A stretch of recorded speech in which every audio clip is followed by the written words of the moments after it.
வணக்கம், வணக்கம், வணக்கம் நண்பர்களே. அமைச்சர் செந்தில் பாலாஜி வழக்கு வந்து பார்த்தீங்கன்னா, அமலாக்கத்துறைக்கு உச்சநீதிமன்றம் நோட்டீஸ் விடுத்திருக்காங்க. தமிழக அமைச்சர் செந்தில் பாலாஜி சட்டவிரோத பண பரிவர்த்தனை வழக்குல அமலாக்கத்துறையினர் ஜூன் மாதம் 14ஆம் தேதி கைது செஞ்சாங்க. இது தொடர்ந்து அவருடைய மனைவி நீதிமன்ற காவலில் இருக்கிறார்.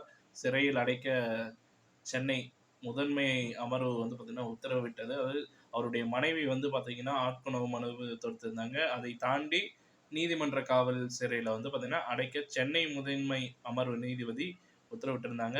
ஸோ, இதன்படி வந்து பார்த்தீங்கன்னா, அவரது நீதிமன்ற காவல் வரும் 26ஆம் தேதி வரை நீடிக்கப்பட்டுள்ளது. இதனிடையே சென்னை காவேரி மருத்துவமனையில் பைபாஸ் அறுவை சிகிச்சை செய்து கொண்ட செந்தில் பாலாஜி மருத்துவமனையில் இருந்து டிஸ்சார்ஜ் செய்யப்பட்டு புழல் சிறையில் அடைக்கப்பட்டுள்ளார்.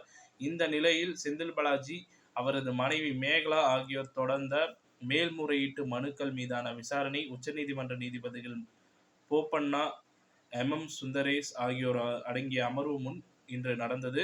அப்போது மனுதாரர்கள் தரப்பில் வந்து பார்த்தீங்கன்னா, மூத்த வழக்கறிஞர் கபில் சிபில் ஆஜரானார். அமலாக்கத்துறை சார்பில் சொலிசிட்டர் ஜெனரல் துஷர் மேத்தா ஆஜரானாரு. இந்த வழக்குல அமலாக்கத்துறை அதிகாரிகள், போலீஸ் அதிகாரிகள் கிடையாது என கபில் சிபில் வாதிட்டார். இதற்கு துஷர் மேத்தா எதிர்ப்பு தெரிவித்திருந்தாரு.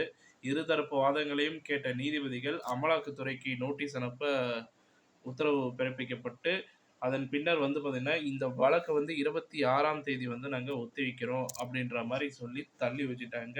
ஸோ, இதற்கிடையில வந்து பார்த்தீங்கன்னா, செந்தில் பாலாஜி அவர்கள் வந்து பார்த்தீங்கன்னா, அவருடைய உடல் நலம் நன்றாக இருக்கிறது. அது மட்டும் இல்லாமல் புழல் சிறையில் அவருக்கு வசதி வாய்ப்புகள் உள்ள ஒரு சிறை ரூம தான் வந்து பார்த்தீங்கன்னா, நம்ம குடுத்துருக்கிறோம். அது மட்டும் இல்லாமல் வெளி உணவகங்கள் வந்து பார்த்தீங்கன்னா, வெளி உணவு வந்து பார்த்தீங்கன்னா அனுமதிக்கப்படாது. உள்ளே இருக்கிற உணவுகள்ல வந்து பார்த்தீங்கன்னா, இவர் வந்து கேன்டீன்ல பணம் குடுத்து வாங்கி சாப்பிடுற மாரி வந்து பார்த்தீங்கன்னா, அரேஞ்ச்மென்ட் பண்ணியிருக்கிறதா ஒரு தகவல் வந்திருக்கு.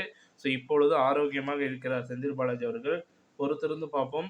செந்தில் பாலாஜி கைதாவாரா? இல்ல அவர் மேல இருக்கிற அந்த குற்றச்சாட்டானது அவர் குற்றவாளி என்று நிரூபிக்கப்படுமா? அது தாண்டி வந்து பார்த்தீங்கன்னா, பொன்முடி அவர்கள் இப்ப இஷ்யூல இருக்கிறாரு. ஸோ, அவருடைய பிரச்சனை எந்த அளவுக்கு போயிட்டு இருக்குன்றத அடுத்த வீடியோல நம்ம ஷேர் பண்றோம். இந்த தகவல் பிடிச்சிருந்தா லைக் பண்ணுங்க, ஷேர் பண்ணுங்க. மறக்காம நம்ம சேனல சப்ஸ்கிரைப் பண்ணி பெல் ஐகான கிளிக் பண்ணி வச்சுக்கோங்க. நன்றி, வணக்கம்.